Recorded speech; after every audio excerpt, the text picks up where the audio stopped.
En la ciudad altense. Accidente ferroviario deja más de 200 personas heridas.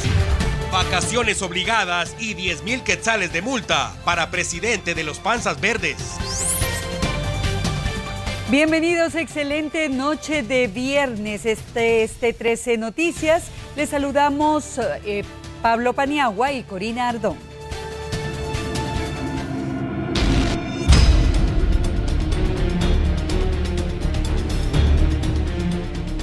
Hoy iniciamos hablando de la sorpresa que se llevaron los trabajadores de las oficinas de un banco del sistema. Agentes de la policía y fiscales del Ministerio Público irrumpieron para secuestrar documentos.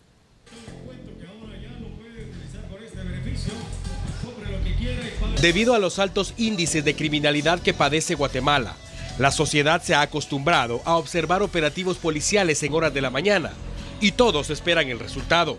Las acciones van encaminadas a desarticular bandas dedicadas a todo tipo de ilícitos. Pero el operativo al que hoy nos referimos fue motivo de sorpresa a nivel nacional y rápidamente se hizo viral en las redes sociales. Y no es para menos, porque pocas veces hemos sido testigos de que la policía y el Ministerio Público allanen las oficinas de un banco. Elementos de la Fiscalía dedicada a combatir el lavado de dinero ingresaron con el acompañamiento de la Policía Nacional Civil. Y más tarde se dijo que el objetivo era secuestrar documentos como parte de una investigación sobre una inversión que se supone se hizo con dinero obtenido de manera ilícita. Hablamos de 20 millones de dólares, el equivalente a 150 millones de quetzales aproximadamente. El operativo se realizó sin utilizar la fuerza pública, porque los empleados del banco en mención nada tienen que ver con el problema. Sin embargo, usted no me dejará mentir que la acción de las fuerzas de seguridad podría provocar inestabilidad para el banco, porque la sorpresa definitivamente es negativa para muchos cuentavientes y por ello es importante estar bien informados y no dejarse llevar por especulaciones.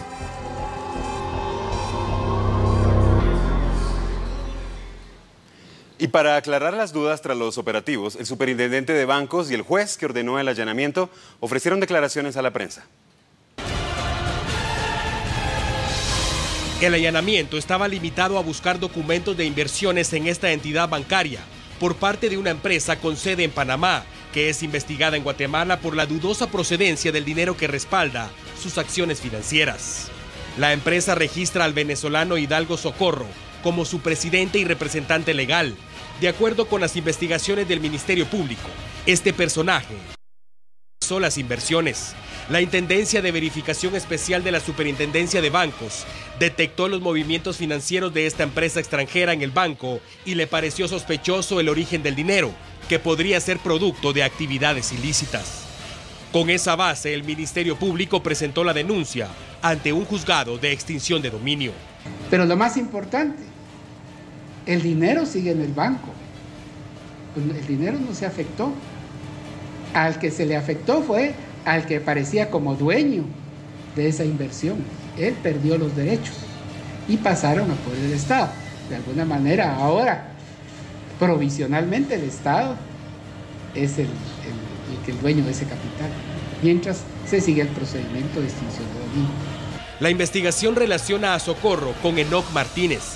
Este último, identificado como socio de la empresa en mención y exmilitar venezolano vinculado al gobierno de Hugo Chávez, y ahora señalan a ambos como los coordinadores del cartel de Los Soles, donde participan exmilitares venezolanos dedicados al tráfico de cocaína colombiana. Autoridades del Banco del Sistema emitieron y publicaron un comunicado donde aclaran que el Ministerio Público secuestró documentación relacionada con las inversiones de la empresa en Panamá, que les servirá para argumentar su investigación. En cumplimiento a la orden judicial, se decretó medida cautelar de embargo y los fondos de la firma comercial pasaron a poder del Estado guatemalteco, con base en la ley que rige en el país.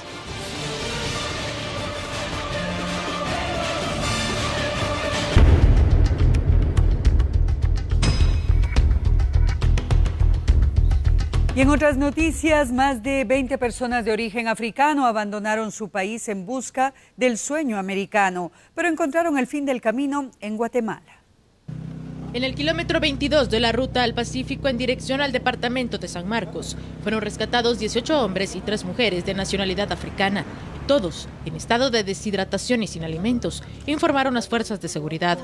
Estas personas querían llegar a México a través de nuestro país, buscando lo que muchos, una vida mejor y llegar a suelo norteamericano. Pero este sueño se vio truncado luego de quedarse varados y en muy malas condiciones. La Policía Nacional Civil los auxilió y entregó a las autoridades migratorias para los trámites correspondientes de deportación.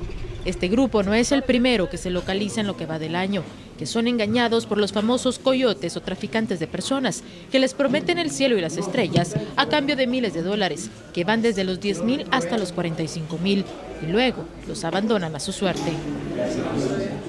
Y en más información, la defensa del ex jefe de Estado, José Efraín Ríos Montt, pone en duda la parcialidad de los jueces que conocen el juicio contra su patrocinado. Pese a la negativa de la defensa y familiares del general en situación de retiro, José Efraín Ríos Montt, de que enfrente una segunda batalla legal, el Ministerio Público y distintas organizaciones que aseguran velar por los derechos de los pueblos indígenas, insisten. El proceso penal continúa su curso y hoy trascendió que los fiscales a cargo tienen previsto llamar a 15 testigos. Se supone que la declaración de estas personas podría ser determinante para dilucidar el caso. Lo que llama la atención es que los jueces que integran el tribunal que conoce el proceso aceptaron viajar a Santa María Nevaj, departamento de Quiché, para escuchar la declaración de los 15 testigos. El viaje estaría programado para el 18 de abril y regresarían el día 22. Como era de esperarse, la defensa de Ríos Montt se ha negado y rápidamente se ha puesto en tela de juicio el por qué los juzgadores aceptan viajar si lo más factible es trasladar a las 15 personas a Torre de Tribunales. Y como segunda opción, los abogados proponen que se realice a través de una videoconferencia, como ha ocurrido en otros procesos. Mientras esto ocurre, el ex jefe de Estado continúa bajo observación médica por problemas mentales.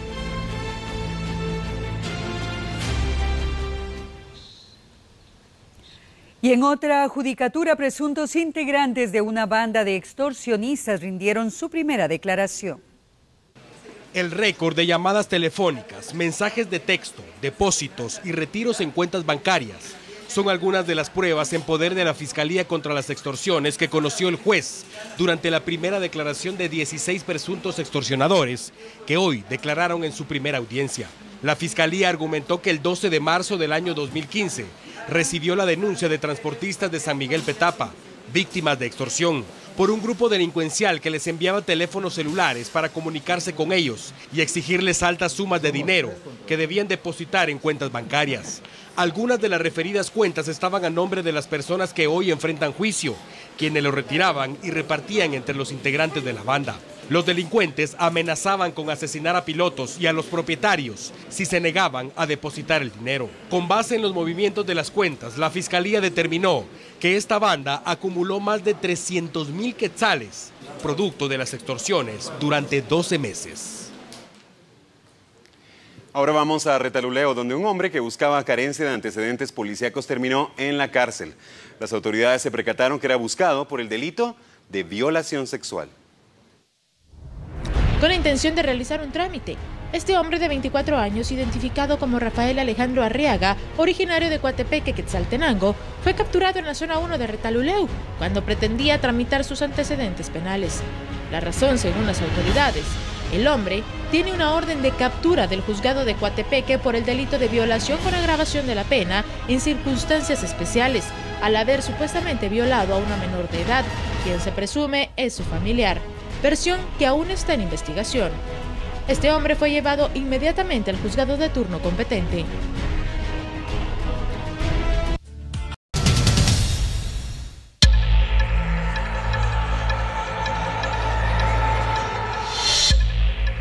Y en silencio, pero certero, el virus del Zika continúa expandiéndose en territorio guatemalteco.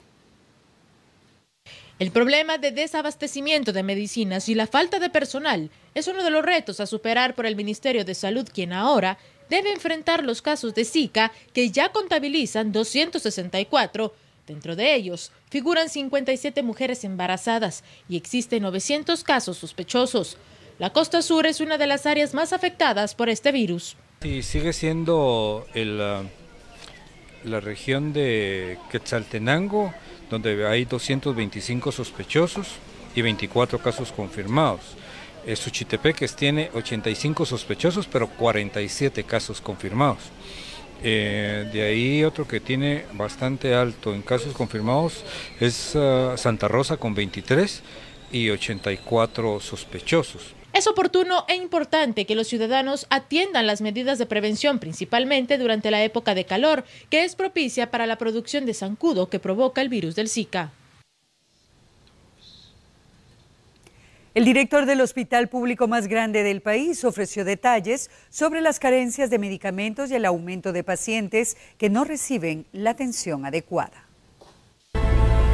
Que el Instituto Guatemalteco de Seguridad Social incumple con una orden de la Corte de Constitucionalidad, estableció la Procuraduría de los Derechos Humanos durante una supervisión en la unidad denominada Autonomía en la Zona 9. Representantes de la PDH sostienen que el ICS es deficiente para proveer de medicamentos a pacientes que sufren enfermedades crónicas como cáncer, diabetes, renales y principalmente de quienes portan VIH. Argumentaron que todos los días reciben denuncias por mala atención y falta de medicinas en las unidades y hospitales del ICS, situación que esperan lo solvente en los próximos días para evitar posibles decesos. Y en más información, delegados de la Procuraduría de los Derechos Humanos vigilan la atención médica que deben recibir las personas que viven con SIDA. La Comisión de Salud del Congreso realizó un recorrido por las instalaciones del Hospital Roosevelt para conocer la situación por la que atraviesa actualmente, tomando en cuenta que de los 650 millones de quetzales que necesita el hospital anualmente para funcionar, solo recibió 200 millones este año. Además, que continúa subsistiendo a base de donativos. Esta situación preocupa a las autoridades, tomando en cuenta que cada vez hay más demanda de atención de pacientes, pero de igual forma comienza a escasear los medicamentos.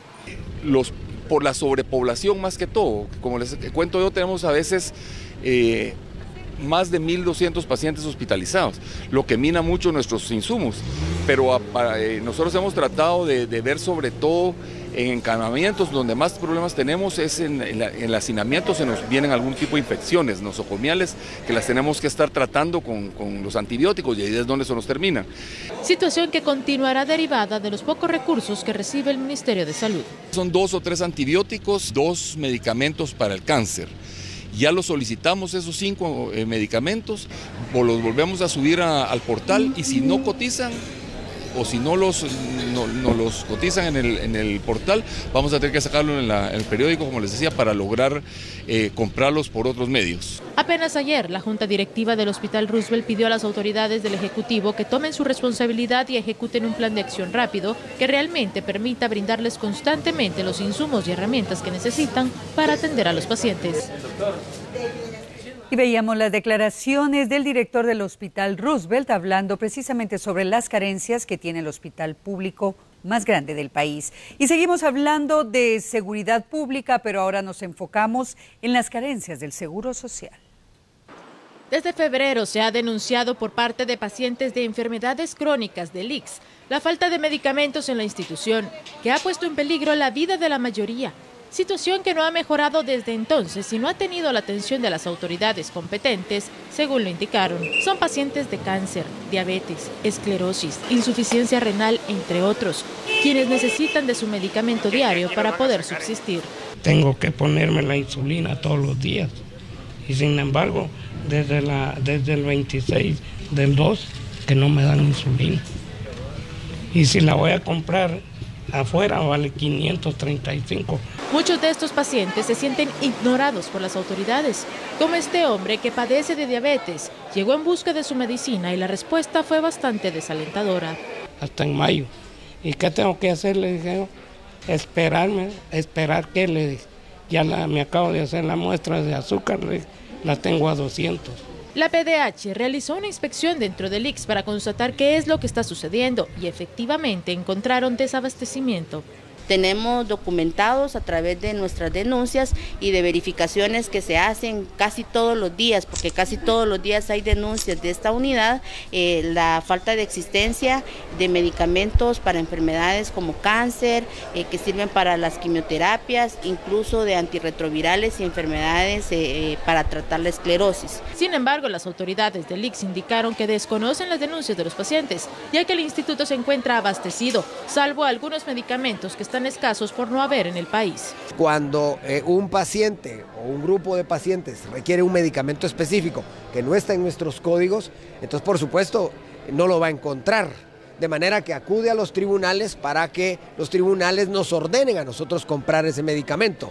Nos ordenan comprar ese medicamento y tenemos que desarrollar procedimientos dentro del marco de la ley de contrataciones. Y la ley de contrataciones tiene limitaciones. Entonces no podemos responder automáticamente, sino que tenemos que agotar la ley, pero siempre cumplimos. A raíz del destape del caso de corrupción ICS-PISA, los pacientes del ICS han denunciado y padecido una serie de situaciones por falta de medicamentos, insumos y atención médica, en especial en aquellos que padecen de enfermedades crónicas, por lo que piden la intervención inmediata de las autoridades. Y el desabastecimiento de medicamentos también afecta al centro de salud de la aldea Socopur, esto en Cobán, Alta Verapaz. ¿Y a nivel de medicinas cómo están? A nivel de medicina estamos cero. Sí, cero.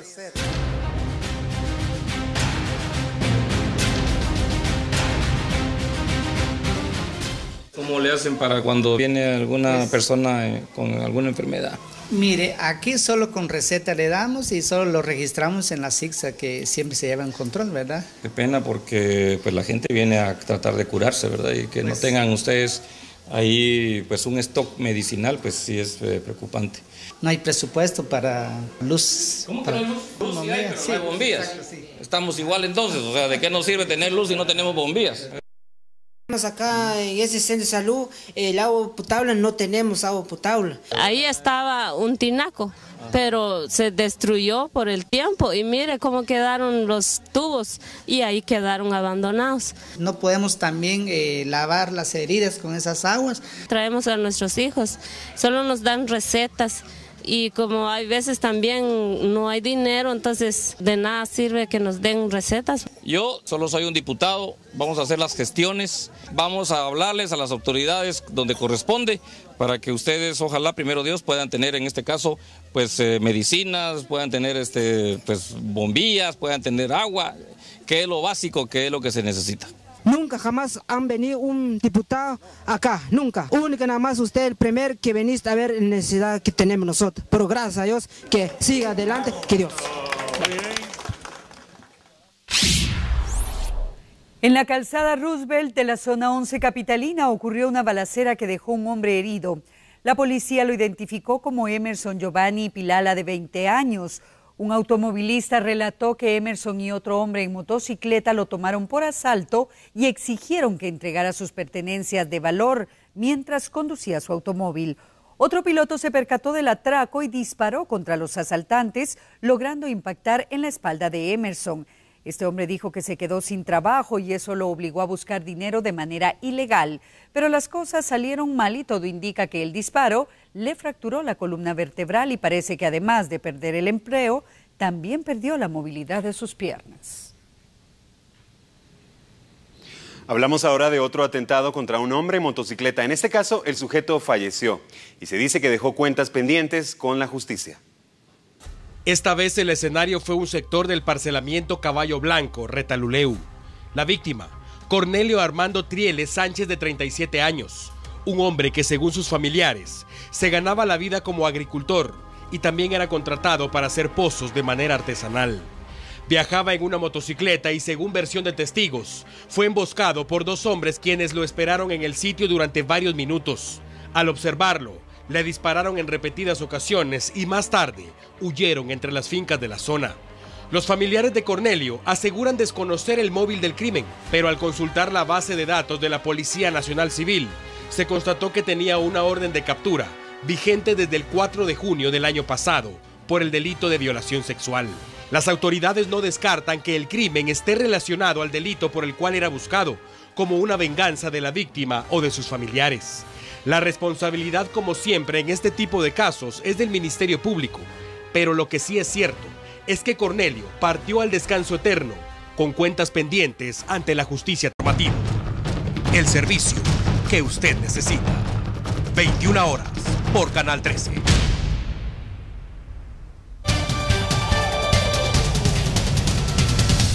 Estamos de regreso, gracias por continuar con nosotros. Un hombre de más de 60 años, acusado de violar a una niña adolescente, fue sometido a la justicia maya. Esto pasó en El Quiché.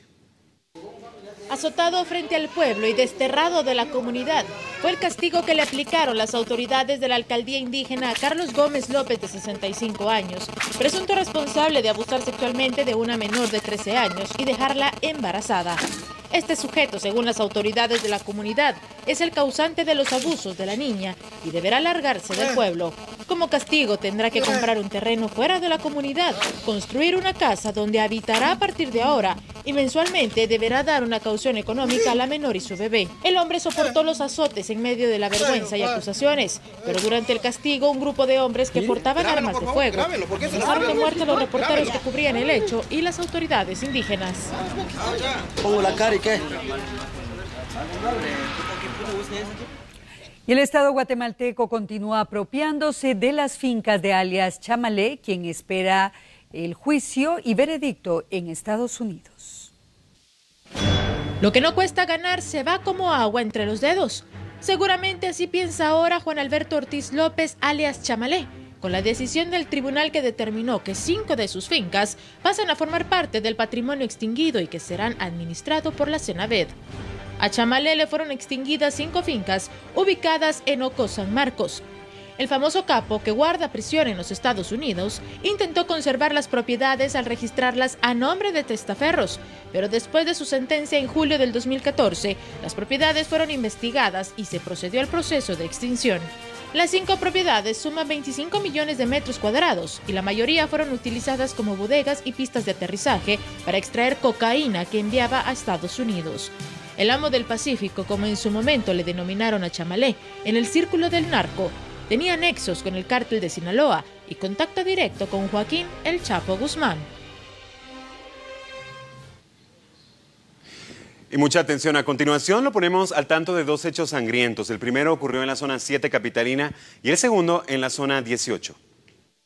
Víctor Alfonso Ruiz León, de 32 años, fue localizado sin vida en las instalaciones del Mercado San José en la zona 7 capitalina, Colonia Quinta Samayoa. Según los vendedores de ese lugar, el hombre tenía problemas alcohólicos y se ganaba el sustento diario como cargador de bultos.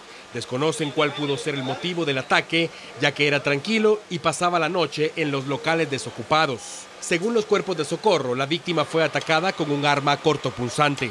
Y en otro caso, esta vez en la zona 18 de la capital, Colonia Kennedy, un hombre de aproximadamente 40 años, identificado como Jorge Mario Celis Salazar, fue atacado a balazos en el interior de un taller mecánico ubicado en ese sector. Hasta el momento se desconocen los motivos del ataque armado. La policía montó un operativo relámpago para capturar a los responsables del crimen, pero el resultado fue negativo. Vamos ahora al interior de la República, específicamente a Huehuetenango, donde hay alarma por la ola de asaltos a mano armada. Cristiano Hernández Gómez, de 47 años, se convirtió en la 6ª víctima de una banda de asaltantes que opera en la colonia Carrizal, Arriba, zona 3 de Huehuetenango. Hernández fue sorprendido por 4 individuos que lo golpearon al oponerse al asalto y robaron 300 quetzales. Con fuertes golpes en el rostro y tórax, pidió auxilio a los vecinos, quienes llamaron a los socorristas y finalmente lo trasladaron al hospital de la región. La víctima anterior fue Anacleto Morales, a quien le robaron el pan que repartía y el dinero de la venta del día. Los vecinos piden a la policía vigilancia y que investiguen para capturar a esta banda delincuencial que los mantiene en zozobra. Allanamientos en la ciudad altense permitieron la desarticulación de una banda criminal. Según la Policía Nacional Civil, se dedicaban principalmente a los asaltos y a las extorsiones.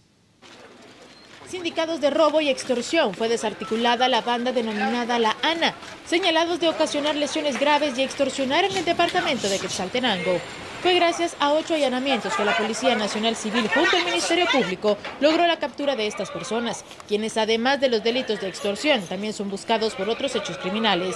Los capturados son Leónidas Yosac Santay, de 21 años, Irma Yolanda Santay Vicente, de 40, Celeste Franklin Rivera Fuentes, de 29, Paola Lisbeth Arriaga Monroy, de 30. En los allanamientos se incautaron evidencias, teléfonos celulares con reporte de robo, entre otros objetos. La orden fue emanada por el juzgado de Quetzaltenango.